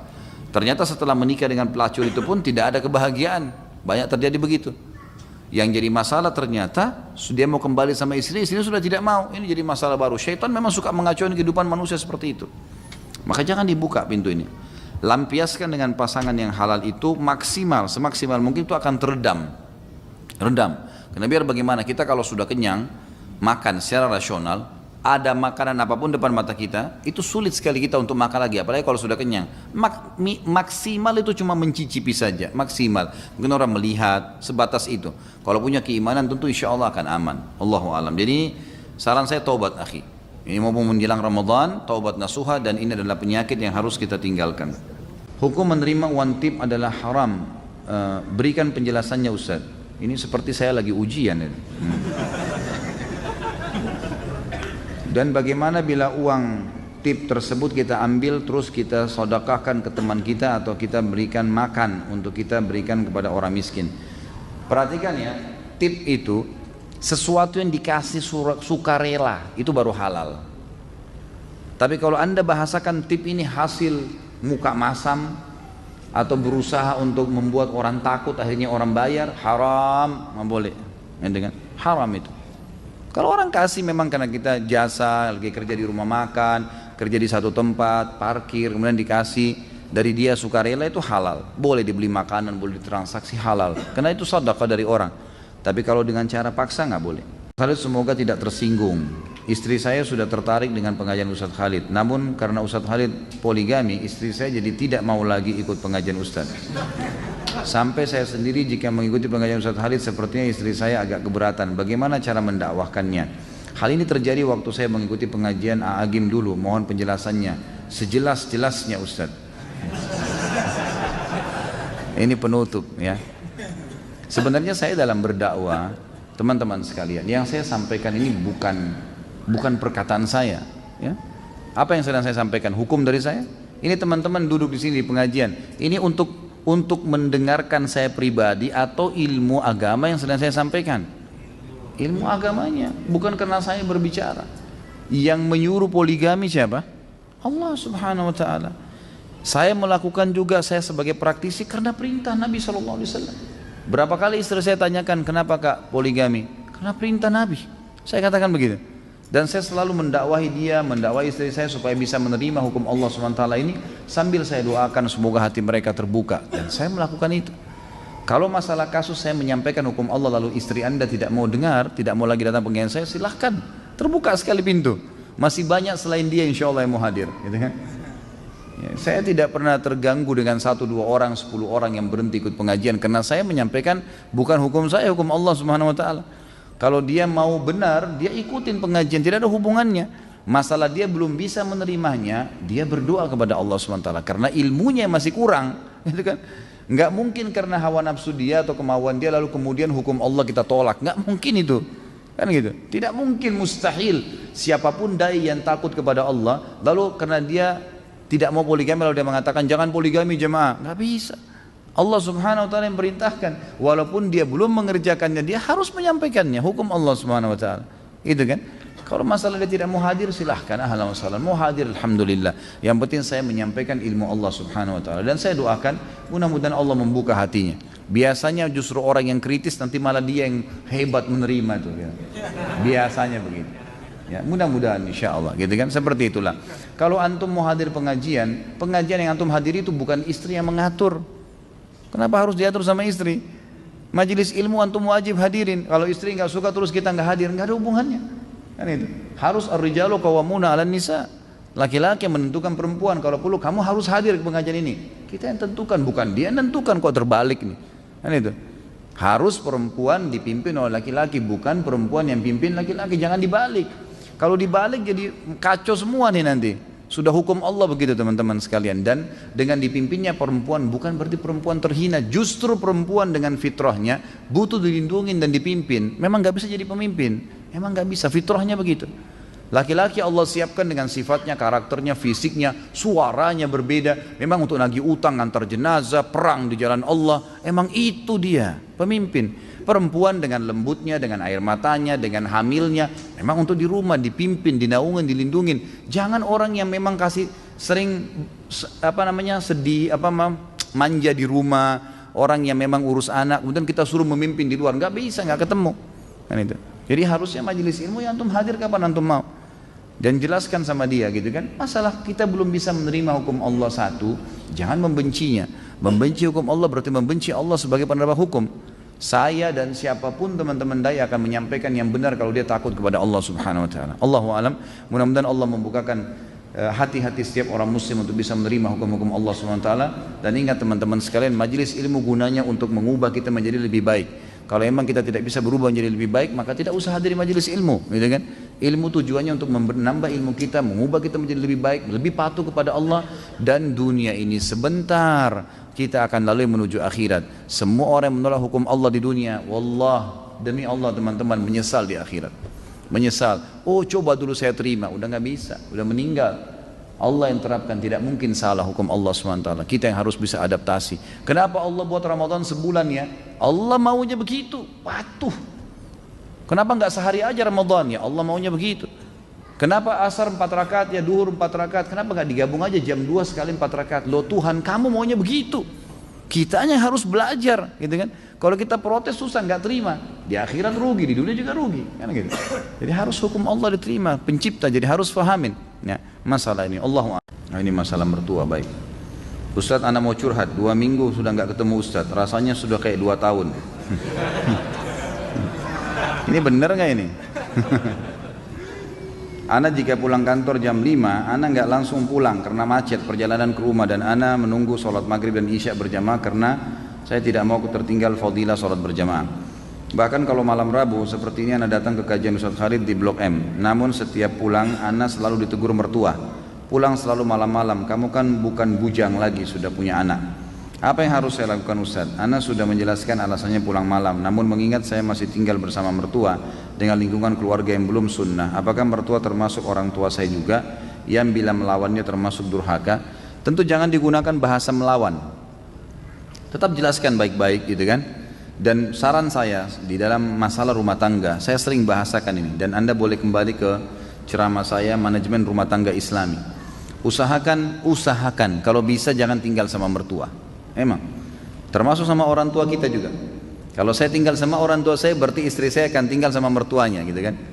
Ibu saya kalau mau nata pasang gorden warna coklat di sana, istri saya pengen warna pink misalnya, ini jadi bentrok ini. Mereka juga punya keinginan masing-masing gitu kan. Sama halnya terbalik juga begitu. Kalau seorang laki-laki numpang di rumah mertuanya, di rumah orang tua istrinya, maka ini juga sama. Tentu ayahnya, mertua laki-lakinya punya keinginan tertentu, juga ibunya, mertuanya pengen keinginan tertentu, pengen masak tertentu, dia pengen makan yang lain. Saran saya Allahu alam, lebih baik pindah walaupun kos ya, semampunya. Kontrak nggak apa-apa, belajar mandiri itu lebih baik. Ini pertama, karena kita kalau rumah tangga sendiri pertama lebih sesuai dengan syar'i. Karena memang di zaman Nabi SAW pun orang kalau menikah itu tidak tinggal sama mertua, tidak tinggal sama orang tua, mereka pindah. Walaupun itu pas-pasan gitu kan. Kemudian yang kedua, kita leluasa mengatur waktu. Saya juga pernah bahas dalam manajemen rumah tangga Islami, tidak bolehnya orang tua berintervensi lagi ke ada anak-anak. Ini teman-teman sekarang mungkin masih seumuran kita sekarang tahap punya mertua dan orang tua. Mungkin nanti satu waktu kita akan sampai pada tingkat level mereka. Kita akan punya anak-anak nanti. Jadi Anda kalau punya anak-anak nanti, kalaupun mereka sudah menikah, jangan pernah intervensi ke dalam, nggak boleh. Kecuali anak-anak kita minta tolong atau kita lihat kemungkaran. Tapi kalau ada perempuan sengaja datang atau laki-laki sengaja sebagai orang tua atau mertua datang, kamu masain apa anak saya hari ini, kamu kenapa begini, rumahmu kenapa begini, ini nggak boleh dalam Islam, haram. Nggak boleh, diharamkan. Ulama mengatakan haram hukumnya orang tua yang sengaja datang ke rumah anaknya lalu mengatur-ngatur rumahnya, nggak boleh, padahal itu orang tuanya. Nggak boleh dia, gimana caranya? Rumah tangganya orang nggak boleh lagi dicampur, kecuali kita lihat kemungkaran, salah, memang begitu. Pernah ada terjadi malah mertua datang ke rumah anak mantunya mau kerja, dilarang kerja, nggak boleh kerja kamu hari ini. Ini aneh, kenapa nggak boleh kerja ibu? Wah, pokoknya nggak boleh kerja, gitu kan? Hari ini di rumah saja. Gantian sama istri melihat anak-anak, nggak bisa ini, gimana caranya? Cari nafkah wajib, Allah yang wajibkan, ketemu haknya Allah yang wajib dengan, apalagi ini mertua kedudukannya bukan seperti orang tua. Orang tua aja nggak boleh diikutin kalau melanggar, mencari nafkah wajib, harus kewajiban gitu kan, Allah bebankan itu. Maka harus kita faham masalah-masalah seperti ini. Saran saya yang pertama adalah coba kalau bisa pindah tempat dengan santun tentunya, jangan memahami bahwasanya harus langsung spontanitas segala, tidak. Bahasakan baik-baik, ajak istri, komunikasi baik-baik supaya bisa nggak kalau kita rumah tangga sendiri, saya ingin lihat kamu masak sendiri, saya ingin lihat kamu tata rumah sendiri, dibahasakan baik-baik insya Allah. Kemudian juga bahasakan baik sama mertua, terima kasih saya sudah numpang selama berapa waktu di sini, saya bisa nggak mau mandiri insya Allah, bukan saya bisa ya, saya akan mandiri, langsung dibahasakan to the point, saya akan mandiri biar saya juga merasa bisa ya berkorban buat buat istri saya dan seterusnya gitu kan. Jadi seperti itu yang kita lakukan, Allah alam. Kalau tetap masih tinggal kemudian posisinya seperti ini, jelaskan apa adanya argumentasinya, karena memang saya ikut pengajian dulu dan saya merasa ada ketenangan. Kalau belum pun marah ya sudah, wa idza khatabahumul jahiluna qalu salama. Tadi saya bilang para ulama memaknakan kata-kata jahilun di sini adalah orang yang emosional, orang yang mau egoismenya besar, mau memaksakan pada pendapatnya. Qalu salama, ya udah diam aja, udah dia ngomongnya, udah selesai, udah begitu saja. Saya tahu seorang ikhwah, mertuanya setiap datang pasti ngoceh, ribut di rumahnya. Yang dia lakukan adalah diam. Udah selesai ibu, alhamdulillah, udah dia berdiri. Akhirnya mertuanya malu sendiri gitu kan. Apakah Ustaz Khalid keturunan orang Arab? Nah. Banyak teman anak keturunan Arab di Indonesia, jika ditanya dalam hal pernikahan, mereka mengatakan tidak boleh menikah dengan selain keturunan Arab, misal dengan pribumi dan lainnya. Dan harus menikah dengan keturunan Arab juga dengan alasan agar keturunannya atau marga Arabnya tidak hilang atau terputus. Apakah benar demikian adatnya? Jika demikian, anak orang pribumi tidak mungkin mendapatkan kesempatan mendapatkan orang keturunan Arab. Ini orang baru ikut pengajian apa nih? Karena wanita keturunan Arab biasanya cantik-cantik. Lanjutnya saya nggak usah baca ya. Ini dan kalau laki-laki tampan seperti Ustadz katanya. Ini saya nggak tambah ya. Ada keturunan memang. Ya, kakek-kakek saya dari turunan Yaman. Tapi saya sudah pernah bilang teman-teman sekalian, semua ini marga-marga, suku-suku, bahasa, warna kulit, paras wajah, semua ini adalah variasi kehidupan yang Allah buat. Kita semua dari Adam dan Hawa, gitu kan? Semua dari Adam, tidak ada yang keluar dari Adam dan Hawa. Cuman Allah dengan kemahakuasaannya menunjukkan kebesarannya. Lalu kemudian Allah yang menamakan ini dengan suku-suku tertentu. Itu dulu yang pertama. Dan dalam Islam tidak ada rasisme. Nggak ada dalam Islam, saya Arab, saya Indonesia, saya bule, saya ini, tidak ada dalam Islam semua itu. Karena kata Nabi SAW, la farqa baina Arabin wa ajamin illa bittaqwa. Nggak ada perbedaan antara Arab dan orang ajam selain Arab kecuali dengan ketakwaan. Tidak ada sama sekali, itu memang sudah jelas satu. Jadi itu asasnya, kita Muslim tidak ada bedanya. Dan sudah cukup kalau masuk dalam saf sholat, mau orang Arab, mau orang bule, mau orang Afrika, sama semua masuk saf, gitu kan. Nggak ada bedanya, jenjang sosialnya, ekonominya sama. Dan saya sudah pernah sampaikan teman-teman sekalian, hati-hati dengan fanatisme rasisme ini ya, itu nggak boleh sama sekali. Jadi misalnya hadis yang pernah saya sampaikan bahwasanya ada orang-orang dari Ansar ya, dari Muhajirin, dari orang-orang Ansar, dari satu orang Ansar bercanda, ini sama-sama turunan Arab dari sahabat Nabi di Madinah waktu Nabi SAW masih hidup. Orang Ansar ini keluar dari masjid habis sholat asar lalu bercanda sama teman-temannya semua, ada Muhajir, ada orang Ansar. Dia bilang, hai orang-orang Ansar kesini yuk kumpul-kumpul. Muhajirin nggak boleh ikut ya. Kalau kita mungkin, ini orang Betawi ngumpul sini, sana orang Jawa nggak boleh ikut. Misal contoh, bercanda. Nah orang-orang Muhajir ini juga dengar teman-temannya orang Ansar bercanda, dia juga bercanda. Ayo Muhajir kesini yuk, Ansar nggak boleh ikut-ikut ya, gitu. Sambil ketawa-ketawa mereka gitu. Subhanallah, dengan hikmah Allah Nabi SAW pas keluar dengar itu. Dikatakan dalam hadis Bukhari, raut wajah beliau berubah. Lalu beliau mengatakan, da'ha fa innaha mumtinah. Segera berhentikan ini karena ini penghancuran. Gitu kan? Dalam hadis yang lain dikatakan, tinggalkanlah karena ini yang membinasakan kalian. Enggak ada dalam Islam itu. Gitu kan? Ini penting. Termasuk di dalamnya masalah pergaulan, pertemanan, patokannya ketakwaan, pernikahan, semua itu. Cuma memang dalam Islam, khusus masalah pernikahan, kita tidak dipaksa, gitu kan? Boleh menikah dengan siapa saja. Tetapi ada anjuran dalam Islam untuk menikah dengan sepadan namanya. Sepadan itu sekufu. Kufu itu bisa masuk juga maknanya sama makanannya, sama bahasanya, ya gitu. Sama poster tubuhnya, ya, mendekati warna kulitnya. Itu semuanya itu namanya kufu. Kata Nabi SAW begini, wa ankihul akfa'a minkum, menikahlah dan terimalah lamaran orang yang sepadan dengan kalian. Sepadan ini maknanya luas ya, maknanya luas. Saya pernah berikan contoh waktu saya ceramah di Makassar. Ada kurang lebih pertanyaan, bagaimana kalau kami orang Bugis atau orang Makassar ini menikah dengan orang Jawa Ustaz? Sama-sama Muslim, sama-sama Indonesia, tapi tradisi kami berbeda, gitu kan?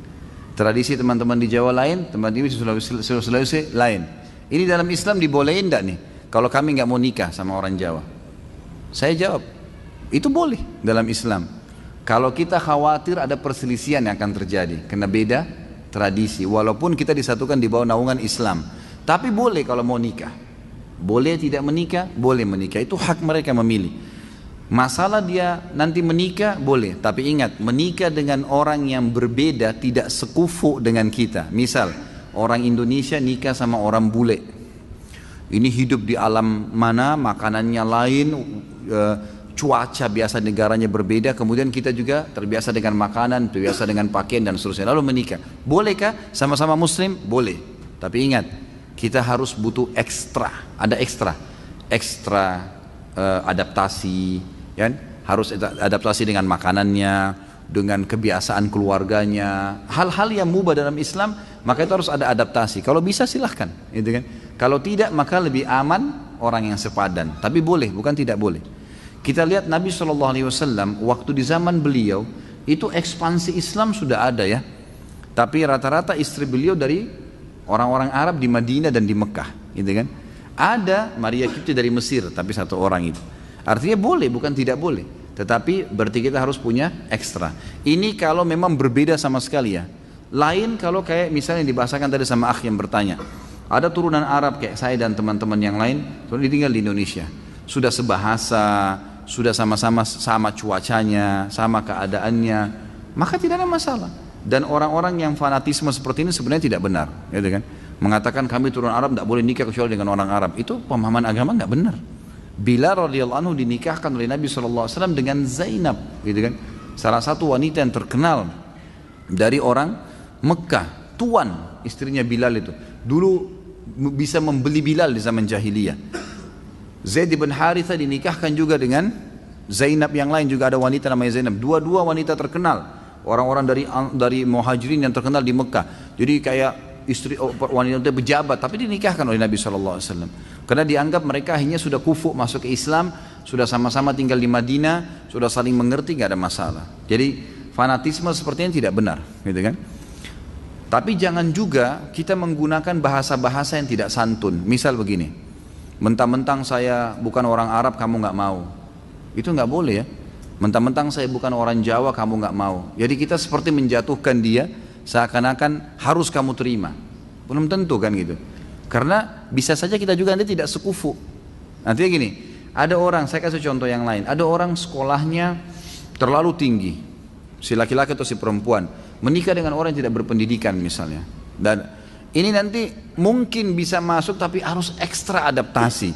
Karena retorika bahasa berbeda, ini berbeda memang nggak bisa gitu kan. Maka akan sulit. Ada bisa tapi adaptasi ekstra. Beda dengan orang kalau sudah satu bahasa dari satu kampung sama makanannya, kita sebutin makanan apa dia sudah paham, ya, udah langsung tahu, kan berbeda. Ini sudah lebih paham, ini kan lebih enak masuknya, tapi tetap boleh, bukan tidak boleh. Dan saya bilang teman-teman saudara turunan Arab atau turunan yang lain, seperti ini fanatisme nggak boleh dalam Islam, tidak boleh. Tapi kalau ada orang yang melamar, dia lihat takut anaknya nggak sekufu, dia punya hak untuk itu. Misal orang ini memang terlalu jauh, tidak mengerti sama sekali keadaan keluarga itu, boleh. Dari manapun dia punya hak untuk itu. Ini mesti difahamin. Allahu a'lam.